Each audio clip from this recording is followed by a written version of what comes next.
Welcome to the Wellbeing and Career World podcast. I'm delighted to be chatting with internationally performing composer and seasoned music educator. After 17 years of teaching music in the classroom in South Florida and going through 4 music director job transitions in 2 different schools, as well as general music, choir and 2-string orchestra positions, Adrian realised there was a gap in his music education training. Even though his undergraduate and graduate programmes were musically and pedagogically extensive, he never felt as though they touched on those hard-to-navigate areas of transitioning between jobs. In addition to teaching, Adrian is the founder of Leap Year Music Publishing, which publishes string music for elementary, middle and high school ensembles. His compositions appear on the Florida, Texas, Maryland and Georgia Orchestra Association Music Performance Assessment lists. His compositions are distributed through J.W. Pepper and have been performed throughout the world.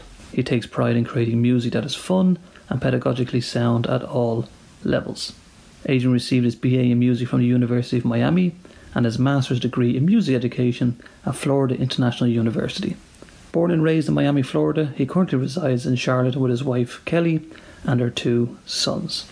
On today's podcast, we'll be chatting about transitioning to a new music teaching job. And a very welcome to the podcast, Adrian Gordon. How are you today, Adrian? I'm good. Thank you so much, David. Happy to be here with you. Oh, my pleasure. So let's get this started. Where are you right now on planet Earth? Okay, well, I am in Charlotte, North Carolina, and I just recently moved here in the summer of 2022. And I've been here almost a year now, and I'm teaching orchestra for grades 5 through 12 in a nice school here, a nice private independent school called Providence Day School.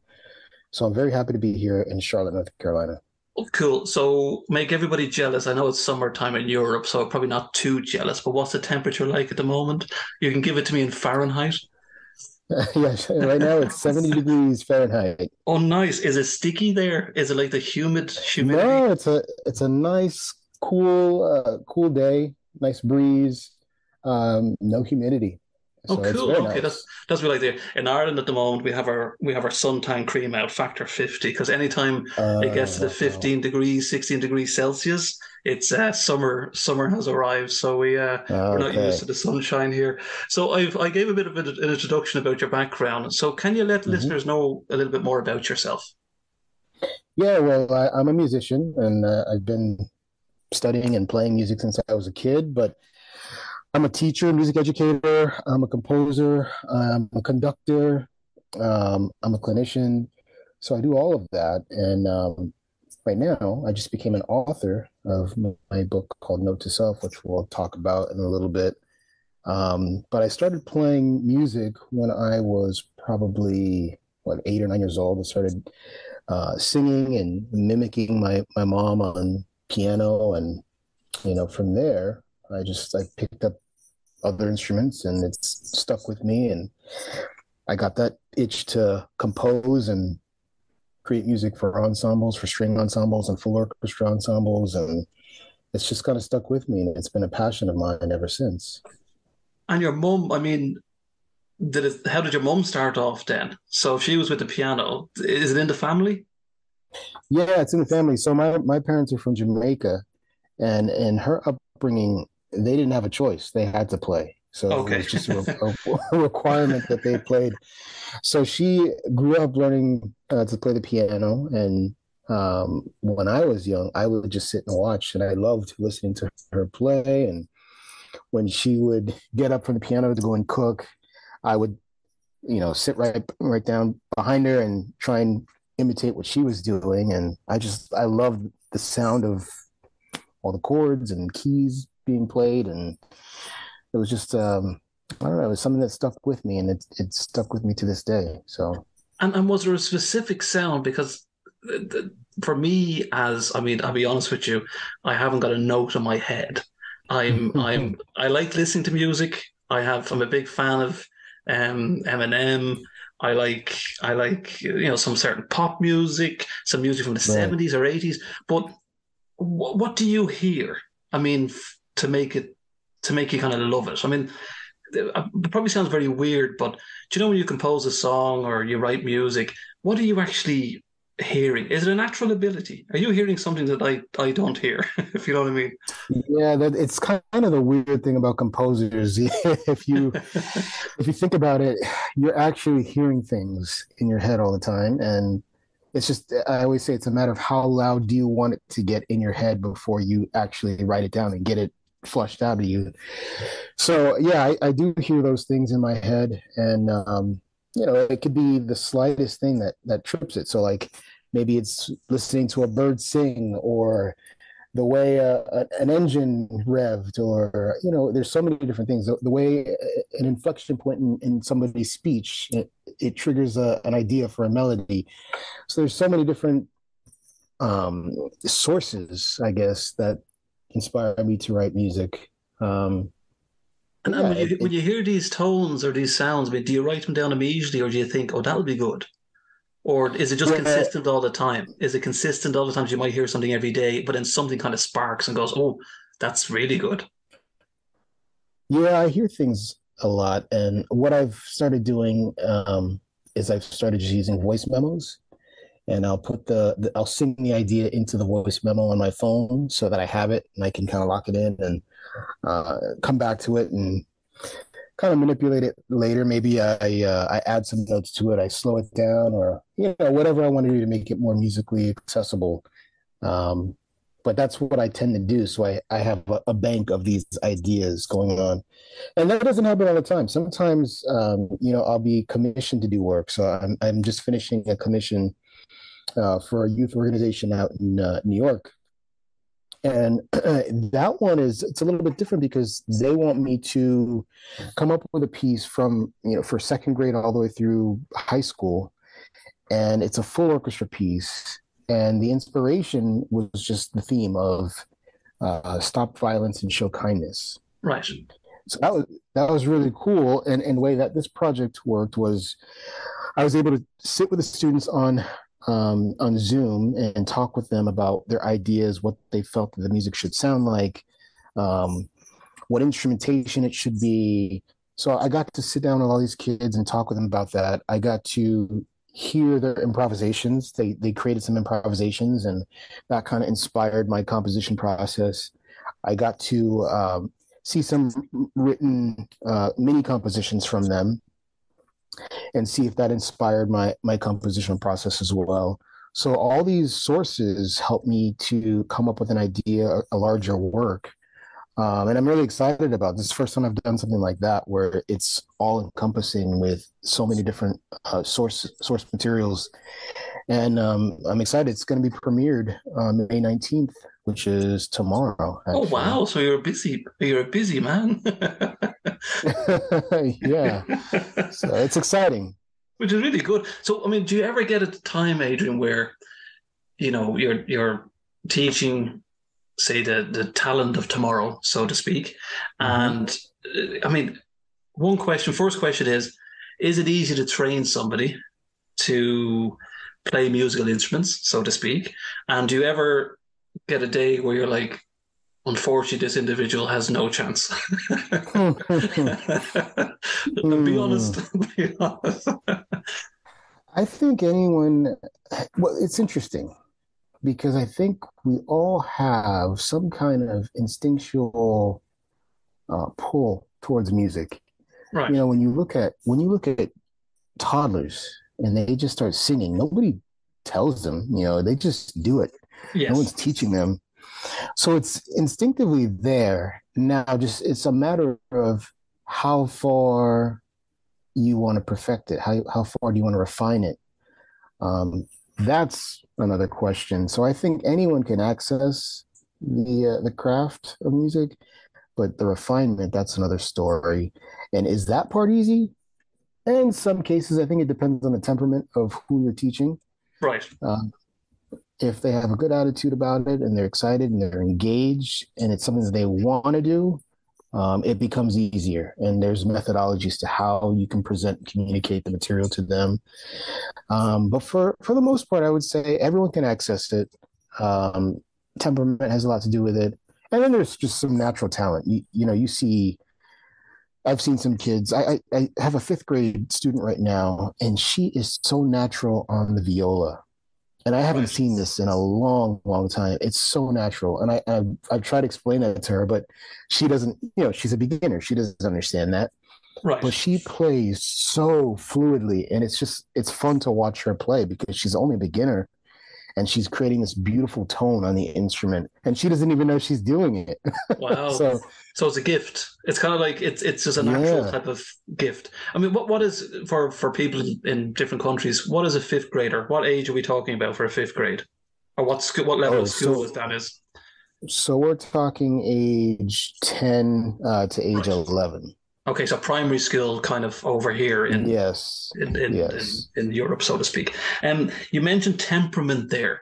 Is there any tantrums then if people are getting frustrated or students are getting frustrated? And if they are, what do you kind of, with your experience and your knowledge, recommend to Mm. them to kind of keep it nice and cool and calm and, keep working at it? Well, sometimes there's tantrums, but I would say for the most part in my field, there's a lot of apathy has developed, especially with the technological age where there's instant gratification on devices, Right.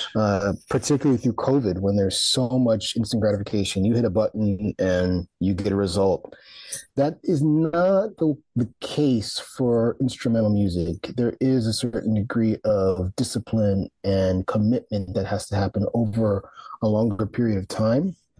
So that's been a battle, not necessarily the tantrums, but the apathy and the fighting against the desire for instant gratification.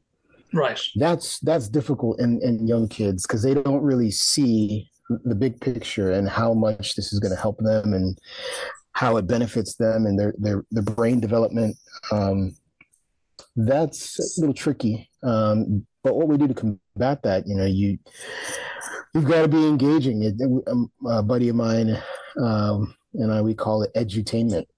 All right. Because The buzzwords, edutainment. Okay. yeah, you're trying your best to keep them engaged, keep them satisfied by playing music that's accessible to them, and maybe some pop tunes or some soundtrack music. So whatever you can do to keep them engaged, but keep them learning, Right. that's what we've got to do. So let's move back then to you to give others inspiration, Adrian. So how long did it take you to train to be where you are now? So you went to high school, Mm-hmm. you went to college, you got fully qualified, but I'm sure the craft doesn't stop there. You have to keep on going. Yeah, that was one of the mistakes that I think I made as I graduated from college, from university. I thought, oh, I'm done. Yeah, that's it. But you're never really done. There's always more to learn, and I didn't realize that until about a year or so after being done at the university. And that's when I kicked things into high gear, and I started really studying more so than I did in college because you realize there's just so much you don't know. Yeah, Um, so yeah, it's taken me a while. I studied music in my elementary level. I studied music in my middle school and high school level, and I also studied at the university. But I continue to study, I continue to learn, I continue to listen as well. And of course, I practice. So, I practice my instrument. I look forward to the time I get to spend on the instrument and getting better and just progressing and increasing my skill level. But it's a nonstop battle and journey, I guess. yeah, but you're doing great. I mean, that's why you're here. It's brilliant. So Yeah. let's move then into talk about like music for dummies as if you're talking to me. So let's get down to basic level. So Yeah. can you explain the difference between a composer and a conductor? Now, the reason I asked about the conductor part, because Hmm. we see in the orchestra or the movies and the hands are Hmm. waving and it's as if they're swatting flies at times or they're blowing against the wind. Yeah. And Yeah. you're wondering, and I have seen it, and I've watched it, and I'm like, what? Who are they looking at, or what are they looking at, or So you have the composer who comes up with all the music. They write it down, they put it on paper, and it's now accessible. What the composer was hearing in their head is now accessible to other musicians. Now the conductor comes along, and they're the communicator, they're the interpreter. They're going to tell you, because of their experience, how to best play this music, with keeping in mind the intentions of the composer. right? So that's what they're doing. And when they're up there on the podium and they're waving their arms around, I know it looks like chaos, It but it's does. actually it's actually quite organized. What they're doing is they're waving their arms to a pattern. Right. They're giving each and every one of the musicians a pattern, and all the musicians are trained to watch the conductor and follow his lead. So he'll give a pattern that everyone's going to steadily follow, and then he's also going to give cues for nuances, like maybe dynamic or volume increases, or maybe for articulation. So showing you how exactly to play these notes. Maybe it's really, really short or really heavy. So all these little nuances and cues that the director or the conductor is giving, to make the music come alive and make the intention of the composer really, really come alive. So, will the conductor at any time face away from the orchestra, or should the conductor always be facing towards the orchestra? Typically, they will face the orchestra, but sometimes when you get crowd participation, they will conduct the crowd as well if it's something that the crowd already knows. Right. And the orchestra is able to follow along. They're professional musicians; they can keep a beat. Right. But for the So, most part, you'll see conductors. They'll stand up in front of the ensemble on the podium, and they will conduct the musicians. so they don't freak out the orchestra. So you don't have like the newbie in the corner who's on the violin, or it's kind of like, why has the conductor turned away? What do I do now? But as you said yourself, they're No, well trained. They know exactly what's going on. right, At the end of the day, right. it's a show, isn't it? Yeah, it's a show, and the integrity of, in my opinion, the integrity of the music is the most important thing. So making sure that, yes, it's a show, but I'm interpreting the music well, and that the audience can really receive the music well and feel the emotion, and really hold on to the storytelling that the music is supposed to be doing. And how long does it take then, Adrian, to become a conductor? I mean, do you start off at the very bottom and you have to train with other more experienced conductors, professional conductors, and then eventually then you pass exams, or how does that work?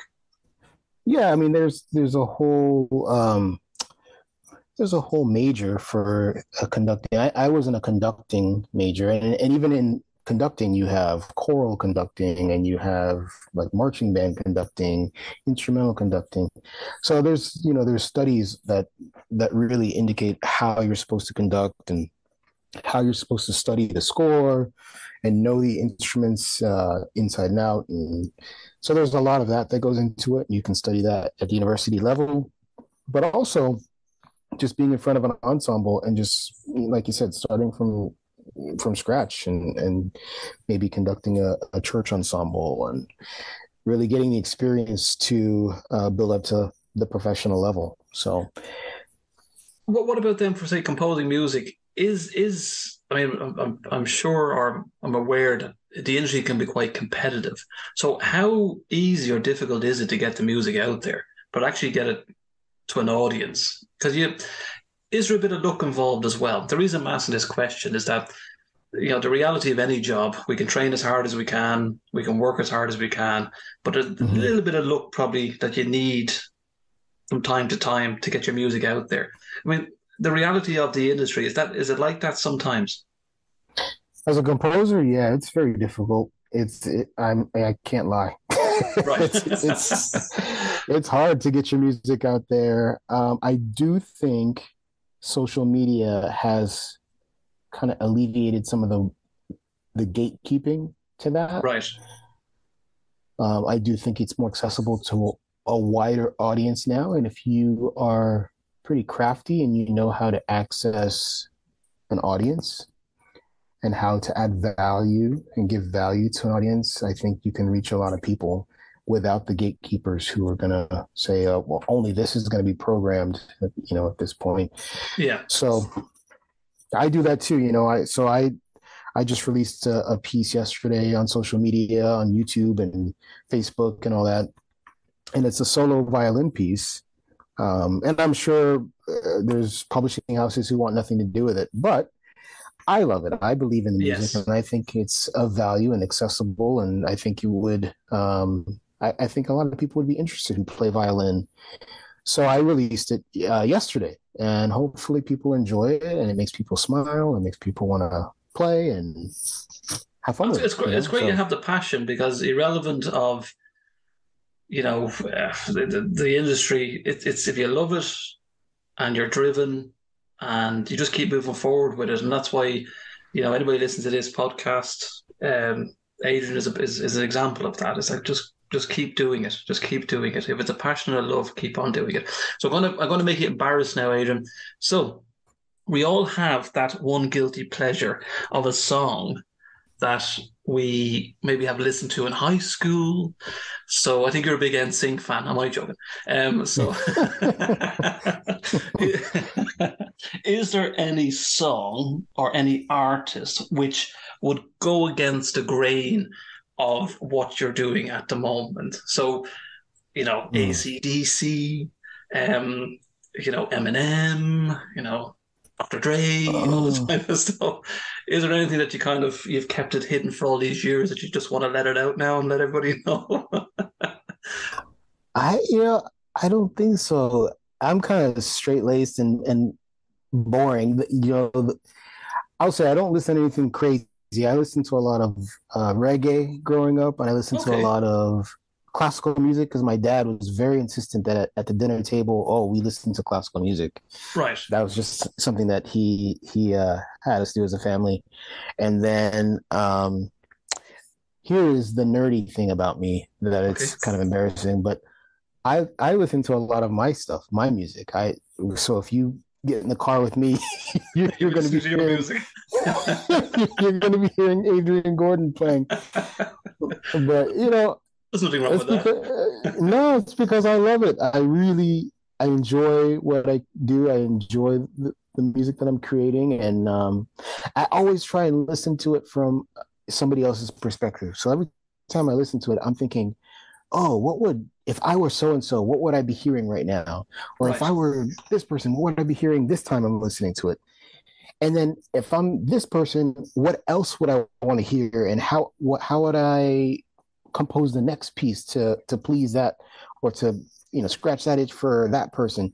So I'm always listening with a critical ear to see if I can be better, do better. But I know it's kind of nerdy, but I don't care. I love good. It. Yeah. Self-praise is high praise. So what about then you mentioned the critical ear. So how then do you react to somebody that tells you they don't like your music? Or maybe that could be a little bit different. So if there's any composers out there, anybody that writes music, what would you say to them to kind of ignore that? Or do you take it on board to improve? Well, this is a kind of a long-winded answer, but so I started composing music, I would say back in 2006, 2007. And what I was doing, I was teaching, and I was composing music for strings, and I would not put my name on the music, and I would pass it out to students just to see what they thought, see if this was something that they found interesting. And the students enjoyed it. To my surprise, students were liking it. And that's when I started to feel like, okay, maybe I'm onto something. Right. So the next step in the sequence of events was, hey, I should send these pieces to publishing houses to see if they'd be interested in publishing my music. And, without fail, I got resounding no, publisher after publisher. And that's kind of defeating. And I'm thinking to myself, what is the disconnect here? I have students who don't know it's me composing the music that enjoy it, but then I have people in publishing houses and boardrooms saying, no, we don't like this music. And they're the ones who are creating content for students. Right. So at that point, I had an option. I could stop composing and writing altogether, or I could be the change that I wanted to see in my life. So I just created my own publishing company. And the whole time I'm thinking, as the students are playing the music and enjoying it, I'm thinking, hey, this is kind of the music. I take pride in what I do, and not in a conceited way, but I love what I'm writing, and it's special, almost like a leap year. And I said, okay, why don't I come up with my own publishing company called Leap Year Music? And it's going to be an exclusive collection of music that I believe in. And so through Leap Year Music, I've been putting music out for the past 14 years of my own, because I believe in it. And the rejection, it's not going to stop me. I'm going to keep doing what I'm doing until God calls me home. But I love what I do, and I believe in what I'm doing. And I hear no's a lot, but it is what it is. There's something for everybody. So whatever creative channel you find yourself in, somebody out there likes it. Somebody enjoys it. Yeah. Now the hard part is, it's a matter of finding those people and serving those people and adding value to those people. That's the hard part. So in a roundabout way, yes, I do hear no often, but I keep going, and I continue to be the change that I want to see in my life. And don't let it hold you back. I think it's important to hear criticism and see if there are ways to improve. But all in all, you got to continue. You got to keep going. You got to keep moving forward. Work hard. Continue to improve. That's how I see it. No, that's brilliant advice. It's interesting you said that about the nose. I was watching a show there a few weeks back, and there was an actor, and I think he was a PA before, many years ago, before he became a famous actor. And he says that they used to get lots of envelopes. We used to come in for the casting, and say there was 50 or 60 envelopes, and you would think from potential actors, and he was just told that we don't have time, just pick 3 from the bundle, and then the rest, whatever happened to the rest. So it is, as you said yourself, it's whoever's listening to this, don't be knocked back by being knocked back. Just keep on moving forward and drive. If you have a passion for it, just keep on doing it. So let's move on then, Adrian, to the steps to becoming a music teacher. So what are those steps? Simplistic. So, yeah, if I'm keeping it as simple as possible, I would say that you have to be a musician. Right. that's a good start. That's a good start. But yeah, I think first being a musician, and then studying and understanding how, like I talked about earlier, being the most refined musician that you can, so that you are able to pass along that knowledge and bring value to your students. And there's a lot of work that goes into it. So I studied music at the university level. I studied on the violin. That's my principal instrument. And I played in ensembles. I played in an orchestra. I was in a chorale. I was in a jazz vocal ensemble. I was in a percussion ensemble. I was in chamber groups. So as much musical exposure as you can get, so that you can then pass that along to your students. That's really what you want to do, to give them a well-rounded experience and background. So yeah, there's that component of the study and the experience, and gathering all your experiences, and then figuring out how you're going to best communicate that to your students. And talk about cost. How much are we talking about? So look from both sides. So you training as the musical teacher, and then on the opposite side, those training to be in music. So both sides. So for yourself, how much would it have cost to go through all that training to get where you are now? Is it expensive? You don't have to give me a rough, you don't have to give me like thousands or whatever, but is it a bit of investment that you have to put in? Yeah, it's just like I got a degree. So I have a degree in music, 2 degrees in music. So just like going to university and you're paying tuition, whatever university it is that you're going to, a couple $1,000s and a lot of hours and a lot of studying, a lot of practicing. Um, and like I said, just being the most refined musician that you can be. Um, but that's the basic process that, you're going to study a lot. And my particular degree was 4 years, my Right. undergrad. So I did 4 years in undergrad, and then I did 2 years for my graduate studies in music education. So, And what about the students now that you have? I mean, is compared to maybe Europe or different countries, is the musical lessons funded, or do the students have to pay themselves? How does that work? Or you're is there talking about scholarships or sponsorships? So at the say the university youngest, level?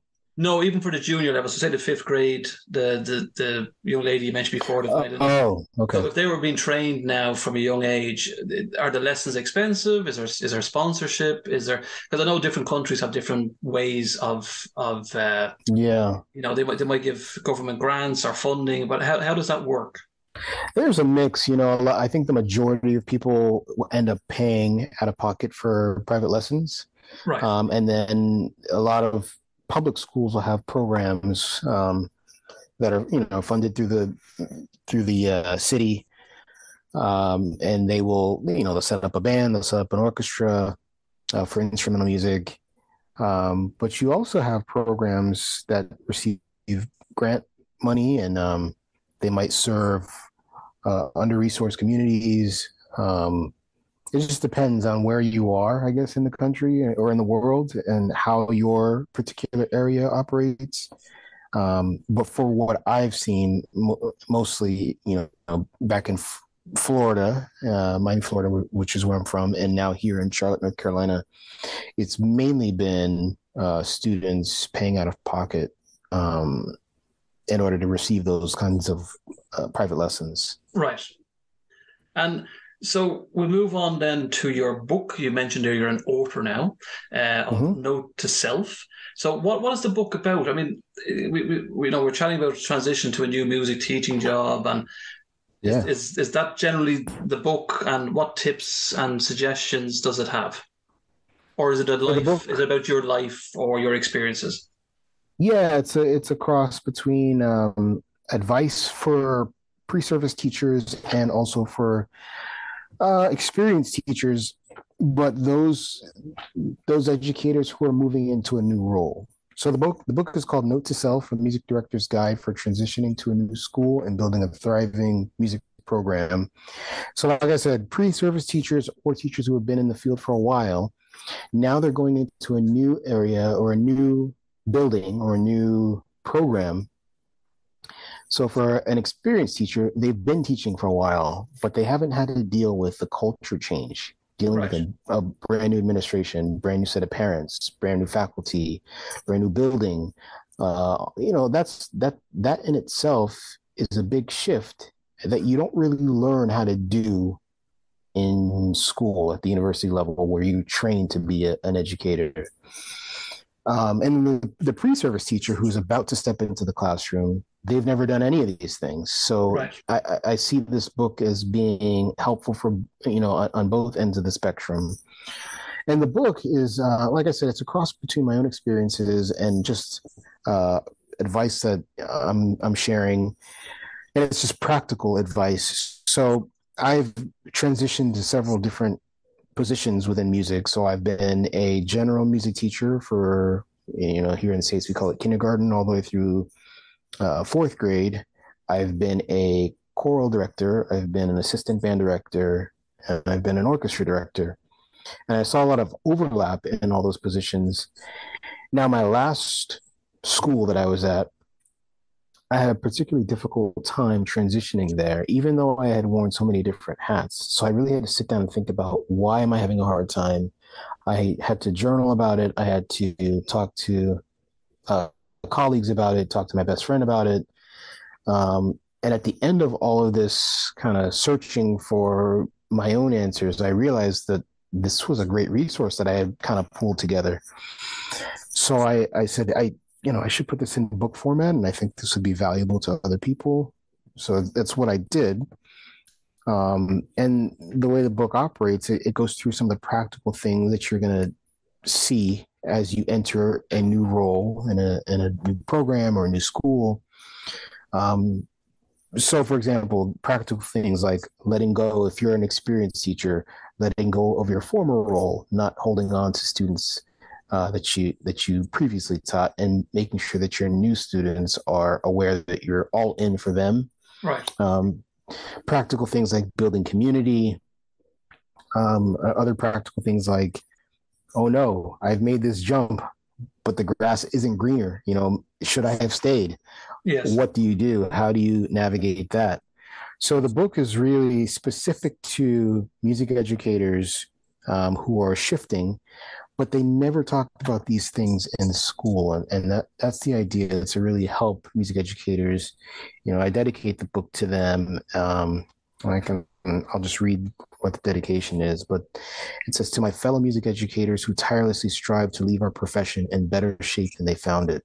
And that's the idea, I think, for myself. I want to make sure I'm leaving the profession in better shape than I found it. And that's why I created the book, to help and add value to the field, and help other music educators in their career. Well done, you. I mean, you mentioned there about holding on, and I listened to that there. So, is it difficult then? You're going from a previous school, and say, for example, the standard was quite high, and the students were quite switched on. How then can you explain that now to, say, a teacher transitioning? What advice would you have to them? I know you were saying that, kind of be all in with these students, but say, for example, your brain is telling you these are not as good as those other students. I mean, is patience the key? Is it? Yeah, I know I've been through that myself. And I think the important thing, for one, is to meet your students where they are. Develop a level of excellence and expectation, but meet them where they are. So I always told my students, I don't care if we're playing Twinkle, Twinkle, Little Star. We're going to make sure that we're playing that at an excellent level. Right. We're going to feel proud to play that.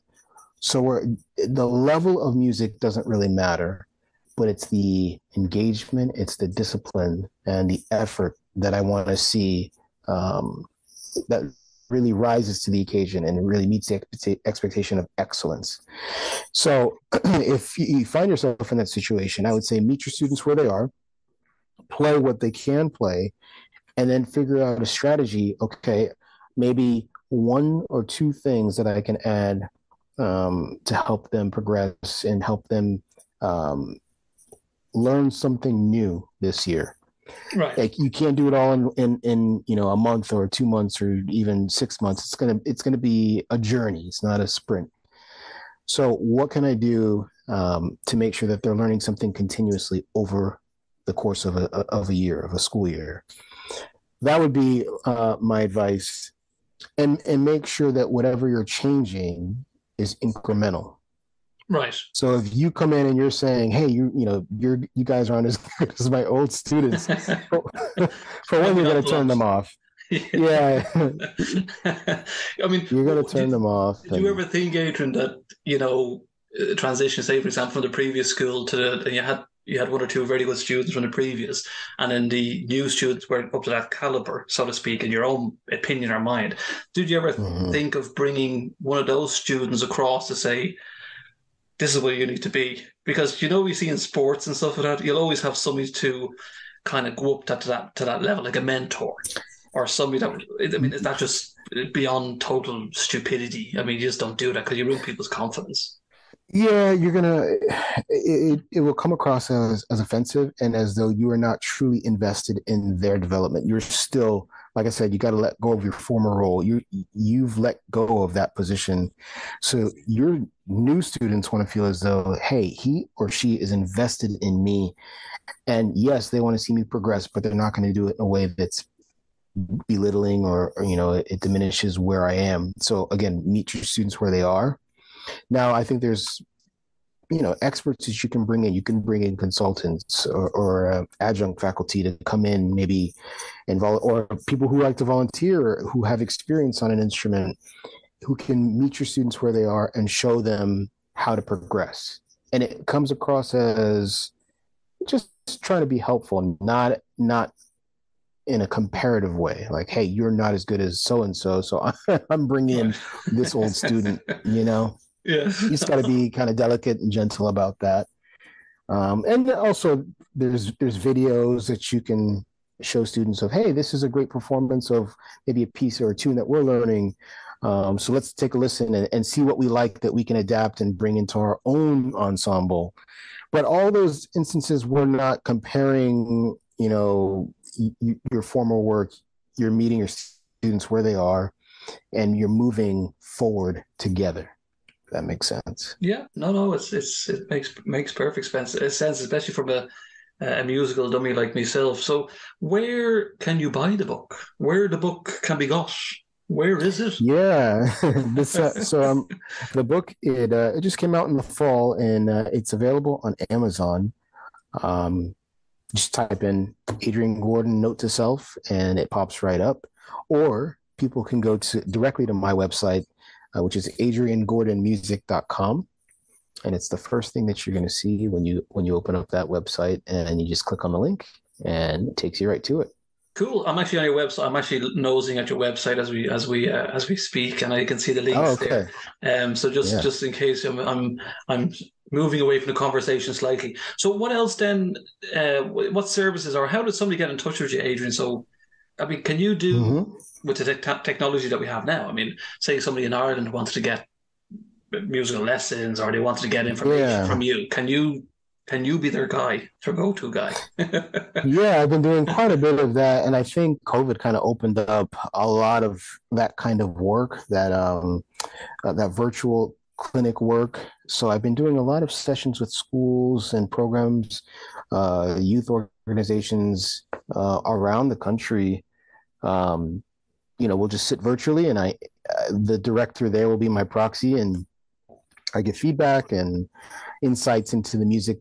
Typically, they're playing a piece that I've composed, and I give them, the firsthand composer insight and just feedback on some of the nuances. Like, hey, maybe this phrase, think about playing that a little heavier or more accented, or this section coming down so that the melody comes out.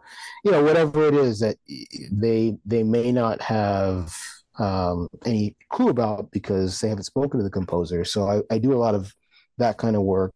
I also do in-person ones where people will bring me out and say, hey, can you stay here and do like a residency, right? A 2 or 3 day residency, and work with our students and, lend your ear and your talent over to the students. So I've done a lot of that. And then also I've been doing a lot of conducting, which has been a lot of fun. In the United States, most states have what we call an all-state ensemble. So it's the top students in that state that come together, and they'll rehearse and perform a nice, really major concert with some really challenging works. And they'll bring in a conductor. And I've been fortunate and blessed enough to be called upon to conduct some of those ensembles this year. So I've got a couple lined up for next year. So it's been fun. It's been a good time, and I've enjoyed doing all those things, whether it's talking about the book or talking about my compositions or conducting. It's been great. So you're global. You are global. Yeah. Yeah. You're everywhere. I wanted to ask you something before we go. So obviously, the question I'll ask you first before we find out we are on social media is, what was your inspiration behind Apocalypse? Oh, Apocalypse. That was a piece that I wrote back in 2013 or 2012. I've listened to it. I did like it a lot. But I'd like to know from your why. I know the meaning behind it, but why that?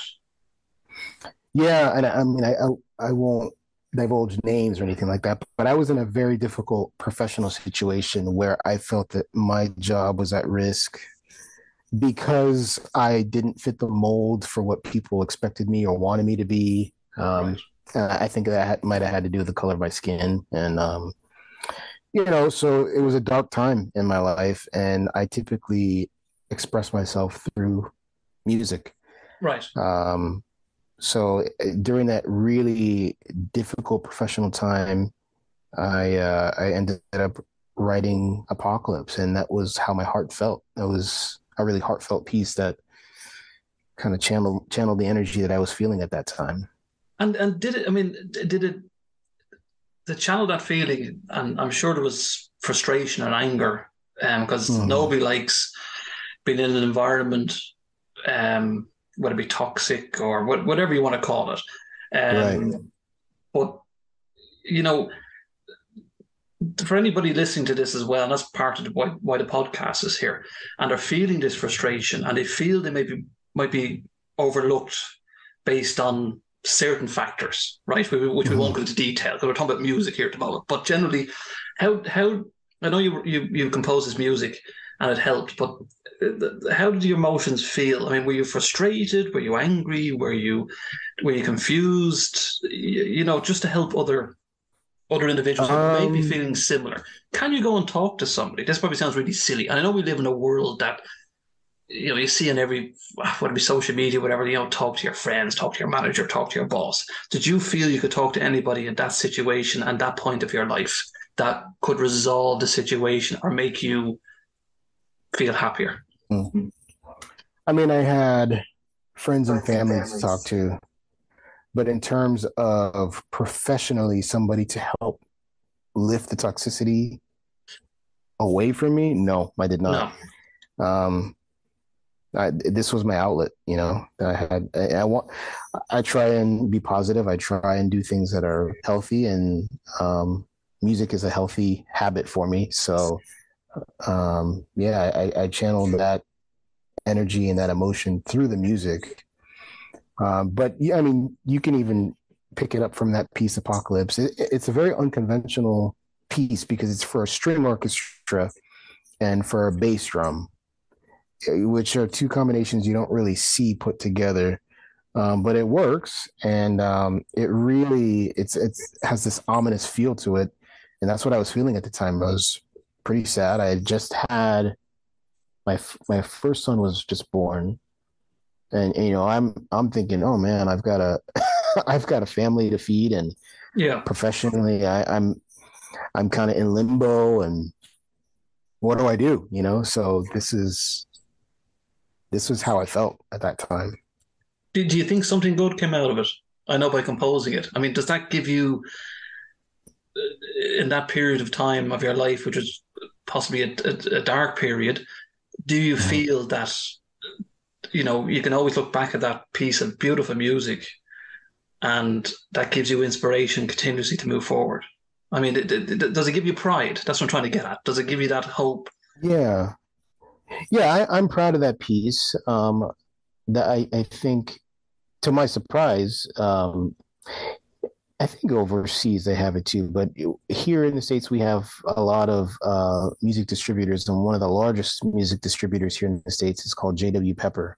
Right. And so with JW Pepper, they named that particular piece an editor's choice piece. So that means it's high valued piece that I think a lot of students and directors would enjoy playing, and educationally it does a lot for students. So it was kind of like one of their highlights of that year for 2013, their editor's choice selection. So I was very proud of that and surprised because it was such a dark time. I hadn't written it with that intention. I just wrote it because that was what I was going through. Um, but it is still a source of pride, and I think every time I write, proverbially pick up the pen to write, I'm always trying to write something that's close to the heart, because I think good music does a lot of storytelling. Yeah, it does. Yeah. So, no matter what it is, I try and do that. And I think I accomplished that with a lot of the pieces that I've written. And yeah, to this day, I'm still proud of it. No, you've done brilliant. I mean, do you think now things have improved compared to the situation you experienced during that time? I mean, is there systems in place? Is there people that other people can go to talk to if they have these issues? I mean, has it improved, do you think, in your own opinion? And you don't have to go into too much detail about what happened, but Mm. looking back, do you think it's gotten better? I think yes. We you talked about earlier the sting of rejection, Yeah. where rejection isn't confined to just music. It can be in personal relationships, and it can be professionally. Um, I think to one of my favorite movies is Rocky Balboa, Oh, and yeah. you know it's the one that came out. I think it was 2006, and he's talking to his son, and he says, you let somebody wave a finger in your face and tell you you're no good. Yep. Um, and he goes on to talk about how it's not about how hard you hit, How how hard hard you can get you hit can and get keep hit moving forward. and keep moving forward. Yep. And so, have things gotten better in some ways, and in some ways, no. I went on to have my next employer kind of be even worse Oh, than dear. that, but it's okay. It's not like the quote says, it's not about how hard you can hit, but how hard you can get hit and keep moving forward. It's And that's what I amazing. continue to do. You're brilliant. It's amazing you said that, Adrian, because I have that statement on my wall. So Oh, I okay. actually bought it was the uh, Rocky Balboa, Sylvester Stallone. It's kind of like it's in black and white, and then he's standing on one side, and on the left side is all the words. And if you're having a Mm, bad day, I just look at that and and off I go. So it's no, it's right. amazing that you've that's related. It's amazing. There must be certain things that people latch onto, and it keeps them, driving forward and moving forward. So well done, you. So before we go, where are you on all these wonderful social media platforms? Are you on the LinkedIn, the Oh, Instagrams, yeah. the TikToks? I'm not on TikTok, but I'm on a couple of them. So I'm on Facebook pretty prominently. I'm also on LinkedIn. I'm also on YouTube. So YouTube is another one I'm on pretty prominently, and then on Instagram and on Twitter. So those five people can check me out on. Super. So thank you so much. I'm going to go through all of this now to composer, conductor, author, performer, music educator Adrian Gordon for chatting today on the Wellbeing and Career With podcast. Once the podcast has been approved, I'll put all the links in to Adrian, all of his social media channels, YouTube channel, and information of how you can buy his book and get in touch with him. So also, we say thanks so much to Adrian for chatting with me today. Thank you, Adrian. Thank you, David.